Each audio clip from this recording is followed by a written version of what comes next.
राधे राधे भक्तों, आज हम आपको दीपावली पर की जाने वाली लक्ष्मी माता की कथा सुना रहे हैं, जो इस प्रकार से है। एक समय धर्मपुत्र युधिष्ठिर जी ने हाथ जोड़कर भगवान श्री कृष्ण से विनय की, भगवान कृपा कर आप हमें कोई ऐसा उपाय बताएं जिससे हमारा नष्ट राज्य पुनः प्राप्त हो तथा राज्य लक्ष्मी भी प्राप्त हो जाए। भगवान श्री कृष्ण बोले, हे राजन, जब दैत्यराज बलि राज्य किया करते थे तब उनके राज्य में सारी प्रजा सुखी थी और मेरा भी प्रिय भक्त था। एक बार उसने 100 अश्वमेध यज्ञ करने की प्रतिज्ञा की। उनमें 99 यज्ञ तो हो चुके थे, एक ही शेष था। तब इंद्र को अपना सिंहासन छीन जाने का भय हुआ, क्योंकि 100 अश्वमेध यज्ञ करने वाला इंद्रासन का अधिकारी हो जाता है। इस भय के कारण वह रुद्र आदि देवताओं के पास गया, किंतु उसका कुछ भी उपाय वे न कर सके। तब सब देवता इंद्र को साथ लेकर क्षीर सागर शाही विष्णु भगवान के यहाँ पर गए। पुरुष सूक्त आदि वेद मंत्रों से भगवान की स्तुति की और इंद्र ने अपना दुख सुनाया। भगवान बोले, इंद्र, तुम घबराओ नहीं, मैं तुम्हारे इस भय का अंत कर दूंगा। यह कहकर उन्हें इंद्रलोक में भेज दिया।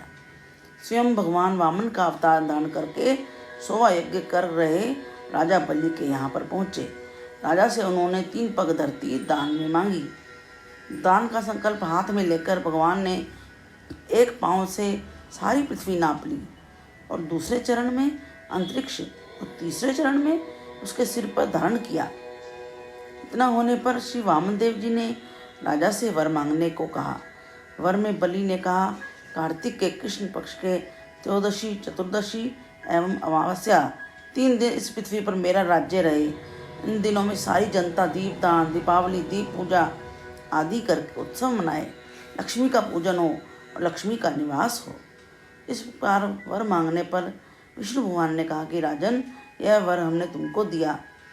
इस दिन लक्ष्मी पूजन, दीपावली पूजन करने वाले के घर लक्ष्मी का निवास होगा, अंत में मेरे धाम को प्राप्त होगा। यह कहकर भगवान ने राजा बलि को पाताल लोक का राज्य देकर पाताल में भेज दिया और इंद्र का भय दूर किया। तभी से दीपावली का उत्सव मनाया जाता है, जिसके फलस्वरूप मनाने वाले के घर कभी लक्ष्मी का अभाव नहीं होता है। वहाँ श्री कृष्ण बोले, हे राजन, एक कथा और सुनिए। मणिपुर नामक नगर में एक राजा था, जिसकी धर्मपत्नी पतिव्रता एवं धर्मपरायण थी। एक दिन उसकी पत्नी अपनी छत पर स्नान के निमित्त अपने गले के सुंदर वेश, कीमती नौलखा हार को उतार वहाँ रखकर स्नान करने लगी। उसी समय आकाश पर मंडराती हुई चील की दृष्टि उस पर पड़ गई और उसे लेकर उड़ गई। किसी स्थान पर एक गरीब बुढ़िया की झोपड़ी पर मरा हुआ सर्प पड़ा था। चील की दृष्टि सर पर पड़ते ही हार को छप्पर पर छोड़कर सर्प को लेकर चंपत हो गई। उधर रानी यह देखकर उदास होकर महल में चली गई। थोड़ी देर के बाद राजा के आने पर उसने हार का वृतांत राजा से कहा। राजा ने उसे विश्वास दिलाया, तुम्हारा हार अवश्य मिल जाएगा। यह कहकर राजा अपनी सभा में पहुंचा। ढिंढोरा वालों को बुलवाकर उनके द्वारा सारे नगर में ढिंढोरा पिटवा दिया। जो रानी का हार लाकर देगा वह मनचाहा इनाम पाएगा। दूसरे दिन एक बुढ़िया हार लेकर राजा के पास पहुंची और हार दे दिया। राजा ने इनाम मांगने को कहा। उसने इनाम में वर मांगा कि आज के 8वें दिन महालक्ष्मी पूजन एवं दीपावली है।